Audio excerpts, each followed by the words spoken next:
Shalom, shalom, mes bien-aimés dans le Seigneur, de partout Bozo Langangaï. Que le Seigneur vous bénisse, que le Seigneur soit avec vous. C'est le prophète Gloire Mandiang depuis l'Angola, le pasteur et les dirigeants de l'église de la mission prophétique pour le réveil du temps de la fin. Que le Seigneur vous bénisse. Bien-aimés, pendant quelques minutes, nous allons parler sur les promesses de Dieu. Nous allons parler trois choses à retenir dans le parcours de la destinée prophétique pour les promesses de Dieu. Bien aimé, la première des choses, lorsque Nzambe appelle sur ma promesse, tu dois bien sélectionner tes relations. Et ça va battre na vie, bien aimé, bazo combattre yote parce que Nzambe nano abani ko réaliser ma grande promesse de la vie na yo. Voilà pourquoi, voilà la raison par laquelle tu dois faire très attention. Un ami d'enfance peut devenir l'ennemi de ta destinée. Parce que lorsque Nzambe en bandoko, ça va promesse de la vie na yo, s'il n'a pas un bon cœur d'un enfant de Dieu avec les fruits de l'esprit, alors à s'occuper de l'adversaire, il y a combattre ma promesse de Nzambe na vie na yo. Voilà pourquoi tu dois bien sélectionner le nombre de amis na yo, le nombre de camarades, le nombre de entourage. Et ça va battre na vie bien aimé, il faut pas qu'on a pas vie à vie na yo. Et on a battre bien aimé na vie, il faut qu'on me bango na lieu saint ya vie na yo. Et on a battre na vie, il faut qu'on me bango na lieu très saint na vie na yo. On se préserver. Et on a battu si pour ta élévation à battu na destinée. Bien aimé, lorsque Dieu te promet de grandes choses, tu dois bien sélectionner le nombre de ton entourage, le nombre de gens que tu peux avoir dans le parcours de ta vie.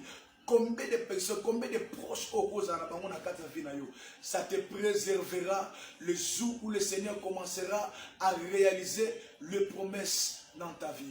La deuxième des choses, bien aimé, lorsque tu remarques dans ta vie que le combat, tu commences à vivre des combats de plus haut niveau dans ta vie, tu dois savoir une chose, que les promesses de Dieu est comme une pembé et s'accomplir dans la vie.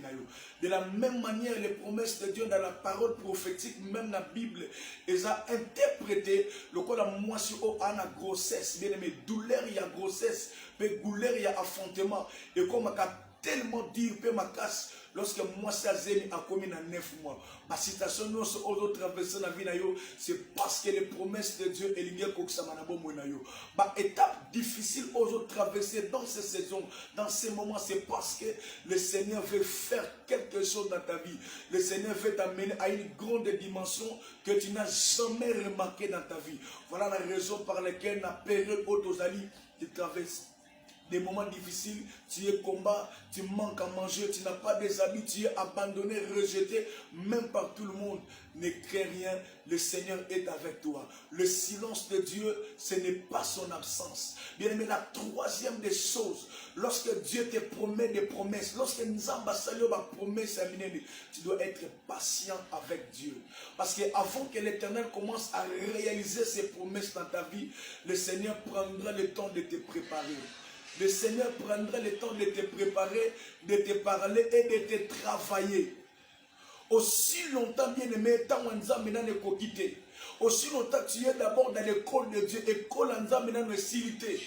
Et c'est difficile pour nous vivre et réaliser ça, ma promesse en Zambé. Tu es dans l'école de Dieu, tu dois être patient. Sois patient, persévérant de la prière. Développe le désir de ta vie un sanctuaire.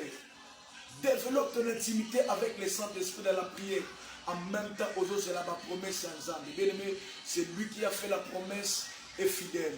Et il est capable d'accomplir ce qu'il a dit. Nous avons appelé ça ma promesse. Et lorsque les promesses de Dieu se réaliseront dans ta vie changera, tu auras de nouveaux témoignages et le monde parlera de toi. Que le Seigneur te bénisse, que le Seigneur soit avec toi. Shalom.